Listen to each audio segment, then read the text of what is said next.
Oi gente, eu tô gravando mais um vídeo aqui pro nosso canal e hoje eu vou falar de um tema que a gente já havia deliberado nos outros vídeos, mas hoje eu vou aprofundar mais um pouquinho, que é o tema da friendzone.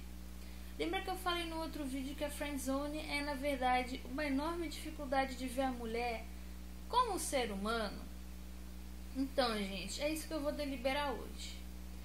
Imagine um cara que canta a mulher, só que aí de repente descobre que ela gosta dele somente como amigo. Ele fica puto da vida e começa a xingar céus, terra e mar, dizendo que mulher não gosta de homem bonzinho. Qualquer dia eu vou fazer um vídeo também falando só sobre o falso bonzinho. Ele é bonzinho só para obter benefícios da mulher. Esses, no caso, costumam ser piores do que os mauzinhos, pelas experiências que eu já tive. E ele começa a xingar, ele começa a falar, ele começa a achar ruim cada relação da mulher que não dá certo. Ele fala, tá vendo, se fosse comigo ela tava bem, às vezes não tava. Que muitos desses bonzinhos não sabem se relacionar com ninguém, nem com eles mesmos, quiçá com os outros. Mas gente, por que a friendzone, na verdade, a bronca da friendzone é não considerar a mulher como um ser humano? Porque, gente, houve um período na nossa história não tão longe assim, até uns 50, 60 anos atrás, ainda era majoritariamente assim, em que o homem, ele saía para se divertir com outros homens, ele tinha amizade com outros homens, ele tinha vínculos de lealdade, muitas vezes inclusive em guerras, em situações difíceis com outros homens. E a mulher não passava de moeda de troca. É isso mesmo, gente, aquele ritual. Novamente, sem falar mal de religião, sem falar mal de quem é dessa ou daquela denominação, mas eu tô falando do ritual. Aquele ritual de levar a noiva, um parente masculino, geralmente o pai, levar a noiva até o altar e entregá-la ao noivo, hoje em dia não passa de simbolismo, mas até uns 50, 60 anos atrás era literalmente o dono patriarcal entregando a noiva no altar para o seu novo dono nupcial, que seria o marido. Então, gente, os homens não tratavam as mulheres como pessoas. Pessoas, eu digo, com quem eles conversavam no fim do dia. Pessoas com quem eles tinham algum vínculo de lealdade. Tanto que a maioria dos homens, gente, tava nem aí pra esposa. A esposa ficava em casa. Tinha geralmente uma área das mulheres, principalmente naquelas casas enormes, propriedades enormes. E não tinha uma conversa com a mulher. Não interessava se eles eram compatíveis na conversa, compatíveis nos modos de vida. O que interessava antigamente era ser muito jovem para ter vários filhos, ser razoavelmente bonita, ser de uma linhagem considerada boa para gerar filhos para aquele determinado homem. Ser virgem era um aspecto assim imprescindível, porque se ela não fosse mais virgem, ela podia estar carregando no ventre filho de um outro homem. E ser uma mulher servil, extremamente dedicada para a casa, mesmo quando ela fosse da aristocracia ou de um modo mais assim, mais abastado, uma família mais abastada, mas ela ia ter que gerenciar os criados, ela ia ter que muitas vezes fazer certos serviços que o senhor, que era o marido, não fazia, lidar com certos criados, com certas criadas que o marido não lidaria. Então ela tinha que ser assim. Aquela histeria que foi muito moda no século XIX, da qual o Freud tanto falava, era resultado dessa repressão, gente. Ninguém aguenta ficar desse jeito por muito tempo. Você imagina uma mulher, então, que fosse inteligente, que quisesse estudar, que quisesse não sei o quê, E não podia. Não podia porque era mulher. E não podia trabalhar. E não podia ganhar seu dinheiro. E vivia naquela vida ali trancafiada dentro de casa, girando um filho atrás do outro, porque era mulher. Mas o que eu tô querendo dizer com isso, gente? Milenarmente, pelo menos na nossa sociedade ocidental, judaico-cristã, mais uma vez, não falando mal de religião de ninguém. Ah, a Sara tá falando mal de quem é judeu e de quem é cristão. Não estou falando de quem é judeu e de quem é cristão, até porque, gente, principalmente os judeus e os cristãos, eles se adaptaram muito nos últimos anos. Tem país, é que o Brasil ainda é muito conservador nesse aspecto. Conservador, eu digo, com aquela vertente latina, né? Aquela coisa do latino, do sangue latino. Mas tem país na Europa, gente, tem igreja denominada cristã que já aceita homossexual e faz casamento homossexual, e já não é de hoje. Aqui não tem, aqui no Brasil eu não conheço. Igreja cristã de homossexual não conheço. Então o que acontece, gente? Tem lugar que é cristão e já está quebrando alguns paradigmas, tais como da homossexualidade, de um monte de coisa, por exemplo, paradigma do divórcio. Que cristão hoje em dia que é contra o divórcio? Aliás, o índice de divórcio muitas vezes em certas igrejas é maior do que fora.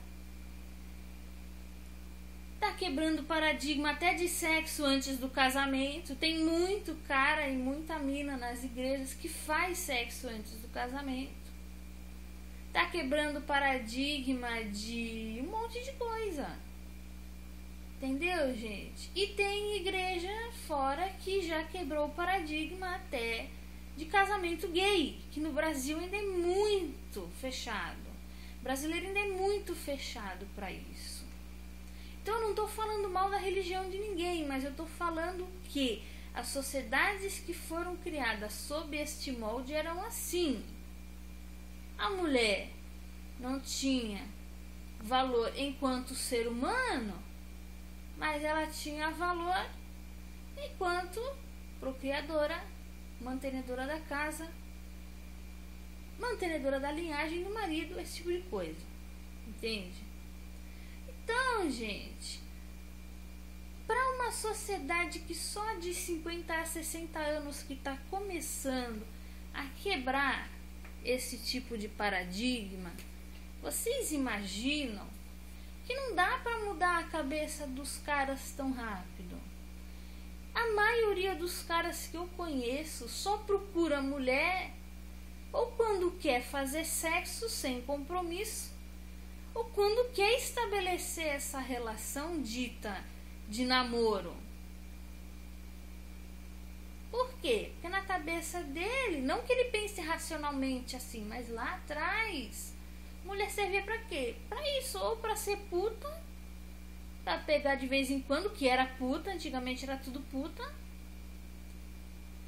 ou pra ter uma relação séria, dita séria, casar e ter filhos.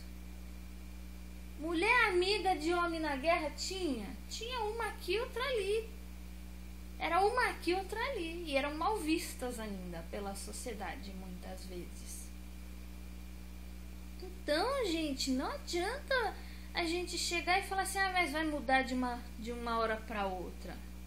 Mas o detalhe é o seguinte, gente, o pessoal que tá vindo agora, e tem muito carinha de 20 aninhos, 22 aninhos, que é super reacionário, que é a ditadura de volta, enfim. Aquelas coisas que eu nem vou discutir no vídeo, que não tem muito a ver com o assunto do vídeo. Mas, gente, tenta ver mais a mulher como um ser humano. Dá uma média a mulher de cima a baixo pra ver se é gostosa. Se não é gostosa, ele não dá nem oi. Isso é tratar a mulher como não humana. Mulher não, gente, ela tem uma série de ressalvas. Ela pensa, eu gosto do loirão, saradão, altão, mas se for um baixinho gordinho, eu posso até aceitar se ele for legal. A mulher tem mais isso, o homem não tem, gente. Mas eu conheço uma assim que rejeitou o cara porque ele era baixinho, gordinho. mas é menos. Tem mais mulher que aceita o baixinho, o gordinho, do que mulher que, não, eu só quero o saradão, loirão, altão. É mais difícil de você achar esse comportamento na mulher e mais fácil de achar no homem. O homem, ele mede a mulher ainda por corpo, juventude, muitas vezes pelo fato dela não ameaçá-lo enquanto homem. Ele não quer uma mulher muito estudada, ele não quer uma mulher muito inteligente, ele quer a mulher abaixo dele intelectualmente falando e com um corpão para se exibir para os amigos. Muitos ainda querem mulher não rodada, não vai exigir mulher virgem, mas sei lá, que teve só 1 ou 2 antes dele. Enfim, gente, o detalhe é esse. O homem ainda não está acostumado a ver, segundo o prisma da nossa sociedade, a mulher como um ser humano. Então, gente, vamos parar um pouquinho para pensar que se a gente vê a mulher enquanto ser humano, se a gente começar a ver a mulher enquanto ser humano e que não é indigno vê-la como uma amiga, porque a amizade iguala as pessoas, enquanto o casamento ou o namoro sério nem sempre, mas às vezes pode desnivelá-las de uma certa maneira, e pode tanto desnivelá-las que muitas vezes o cara fala: ah, mas eu sou homem, eu não vou limpar a casa junto com você porque eu sou homem. Você precisa fazer dieta para emagrecer, eu não preciso porque eu sou homem. Você precisa pôr a lingerie especial para me agradar no sexo, mas eu não preciso porque eu sou homem. Como que ele vai realizar esse negócio que se chama heteronormatividade, que eu vou fazer um vídeo mais pra frente também? Como que ele vai realizar a heteronormatividade, que é justamente essa enorme diferenciação entre homem e mulher, numa relação de amizade? Não tem muito como você fazer isso daí numa relação de amizade. Então, geralmente o homem que repudia a mulher só para a amizade é um cara que não consegue ser homonormativo, digamos assim. Eu nem sei se existe esse termo, mas estou inventando aqui um neologismo. Ele não consegue encarar a mulher como uma igual, ele não consegue encarar muito menos como alguém humano. O período, gente, que eu passei de paquera na internet, que foi um período relativamente longo, me abriu os olhos para o fato do quanto de homem jovem eu digo, vai, sei lá, menos de 40, vai, que ainda encara a mulher como não humana no meio disso tudo. Entende? Então, quanto mais a nossa sociedade ver a mulher como um ser humano e não como uma posse adquirida, aí as pessoas e os homens principalmente vão começar a aceitar um pouquinho mais ser amigos, e tão somente amigos das mulheres, sem que isso necessite ser para eles o que eles acham que é uma humilhação. Gente, muito obrigada pela atenção e até o próximo vídeo.